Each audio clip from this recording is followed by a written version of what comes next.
மோருக்கு ready பண்ணலாங்க. நெல்லிக்காய் மோர் எப்படி ரெடி பண்ணுறதுன்னு பார்க்கலாங்க. பெரிய நெல்லிக்காய் 2 போட்டிருக்கேங்க. இந்த மாதிரி பெருசாக இருக்க நெல்லிக்காவை நல்லா கழுவிட்டு அறுத்துட்டு இப்போ நம்ம மிக்சியில் போட்டிருக்கோங்க.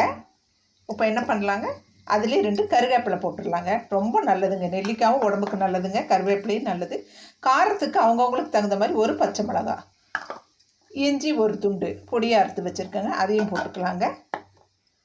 இப்போ என்ன பண்ணலாங்க, தயிர் 1 கப், இந்த அரை கப்புங்க, இந்த கப்பில் ஒரு அரை கப்பு ஊற்றிருக்கேங்க. உப்புங்க, அப்படியே பெருங்காயத்தூள். பெருங்காயம் உடம்புக்கு ரொம்ப நல்லதுங்க. இதை இப்போ அடிச்சிட்டு வரேங்க.